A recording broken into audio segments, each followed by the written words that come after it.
Let's talk a little bit about crypto, right? So I actually DCA'd more this morning, same dollar amount every Monday. I have no affiliation with River, but I use River to DCA and then take the Bitcoin out, put it in my hard wallet. I DCA dollar cost average the same amount. I bought my first Bitcoin investment I made in 2020.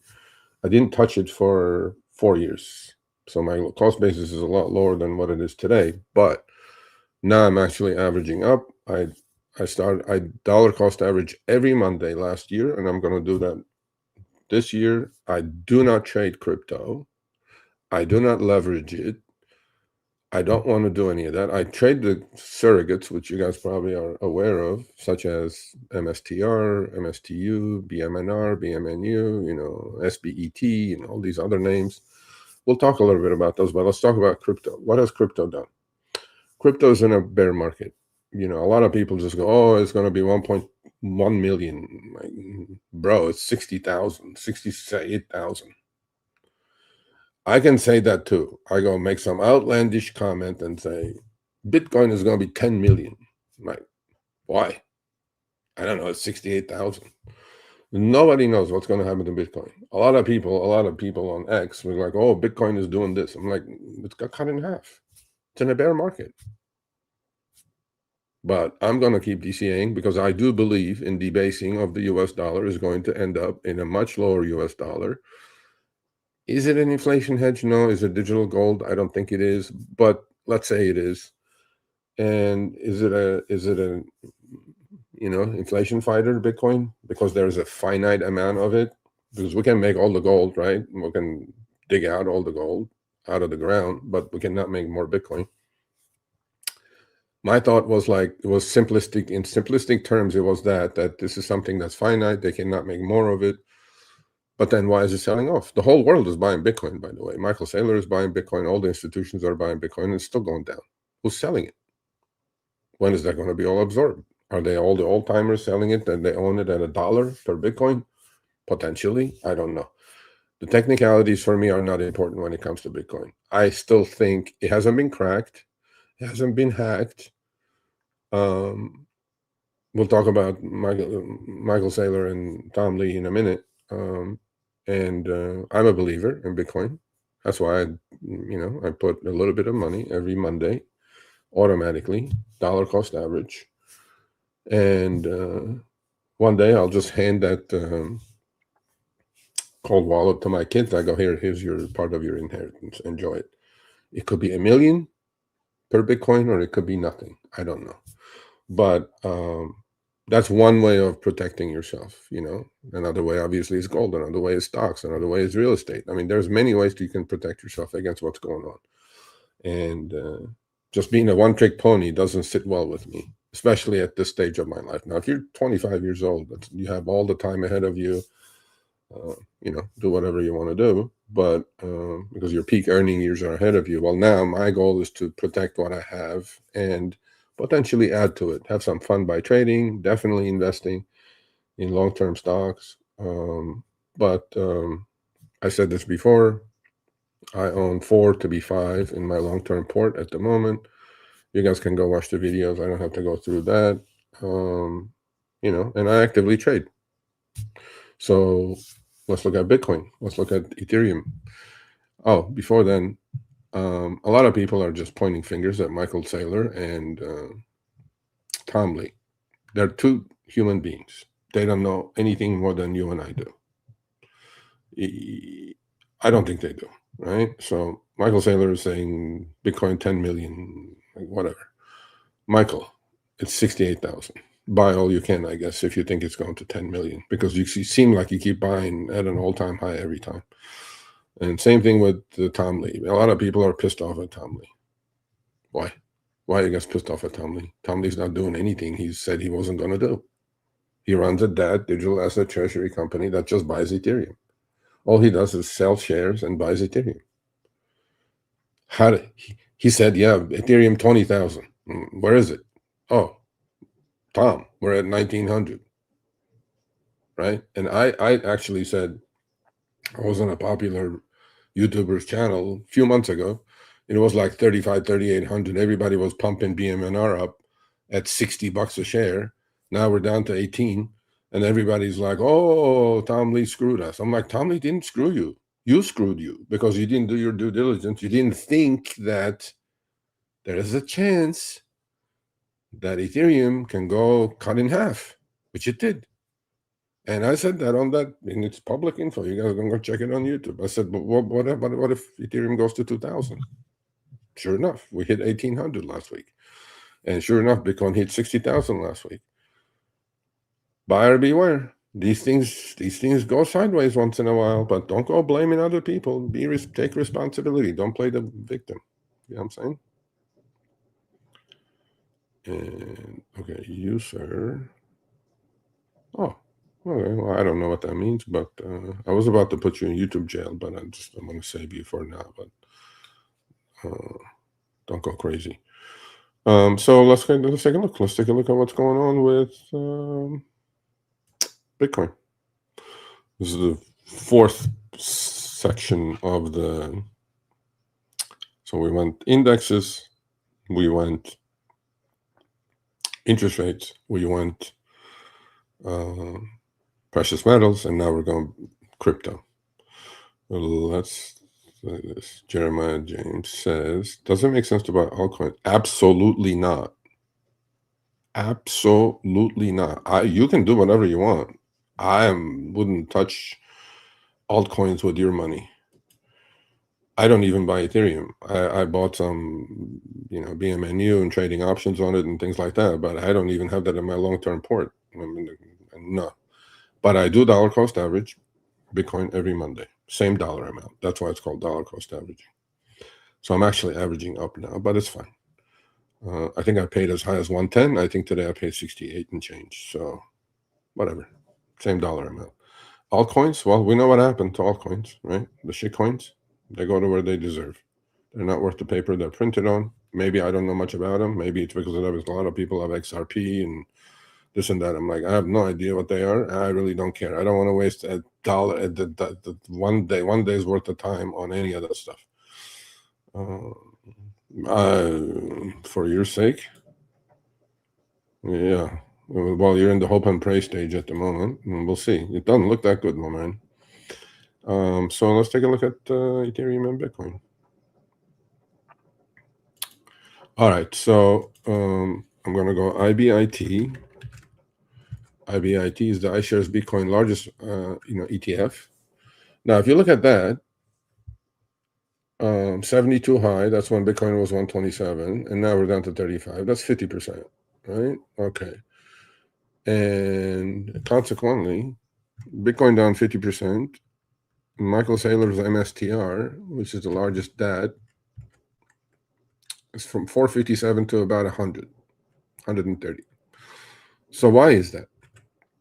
Why is Bitcoin down 50% from all-time high at 127 to 68, which is less than 50%, about 45%, and MSTR is down from 457 down to, it almost hit 100. 104 was low. Now it's about 133.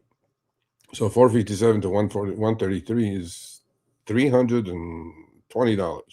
That's 70%. Why?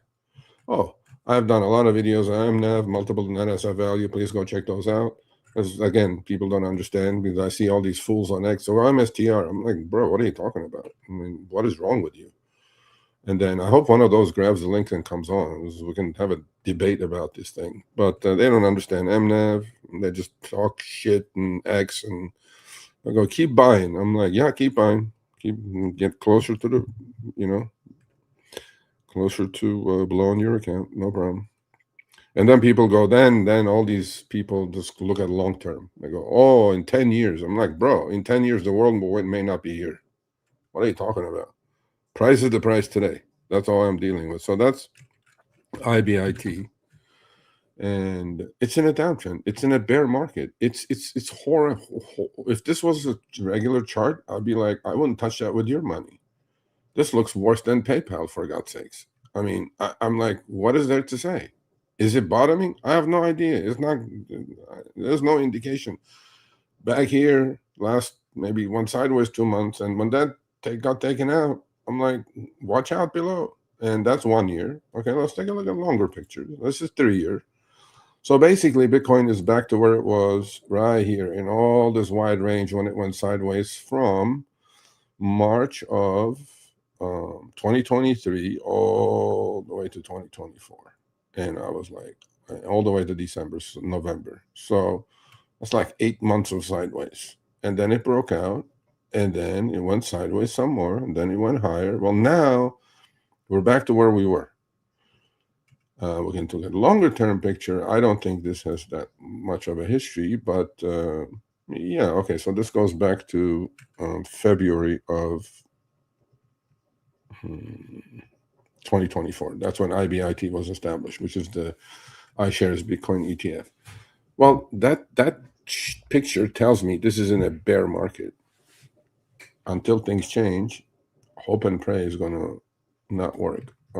And for a market like this that's just kind of cascading lower, it needs to digest and it needs to start going sideways and create a base. Now, Bitcoin is a little wilder than regular stocks, but we'll see. We'll see how it goes. And here's Ethereum.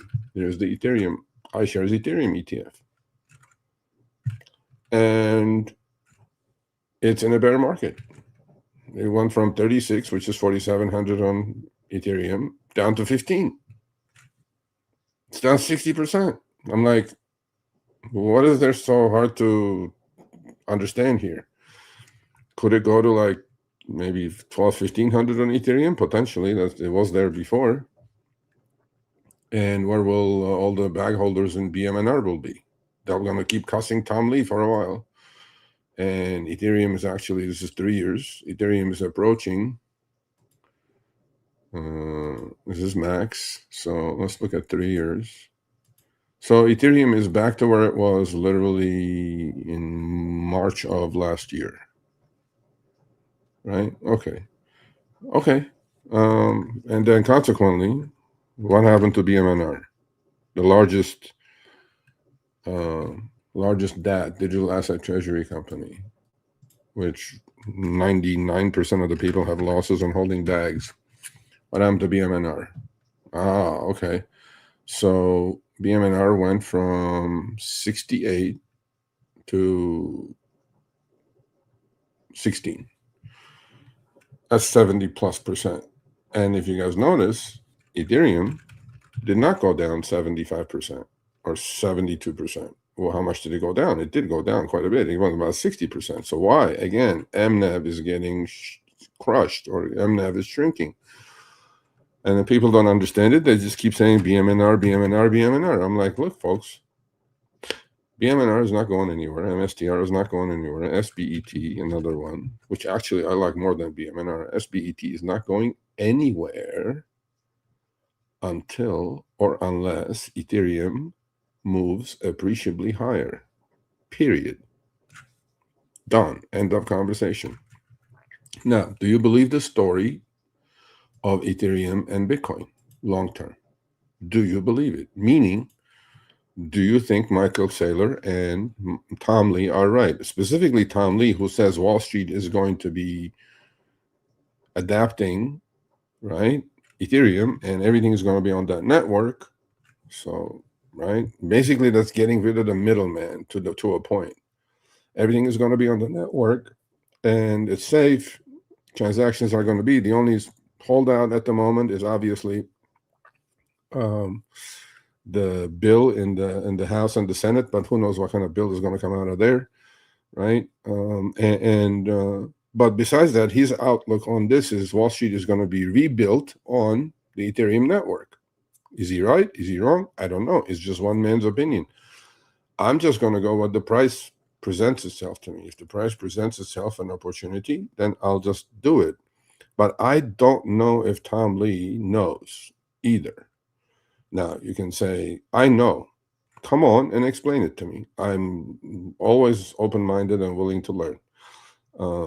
Everything's going to be built.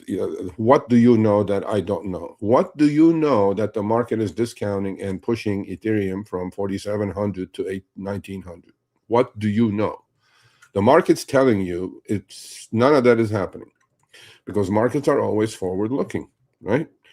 Markets are always forward looking. What do you know that the markets don't know? I don't think you know anything. When I say you, all the people who are claiming that this is what's going to happen, that's what's going to happen, they're just talking out of their butt. The price says no. Today's price.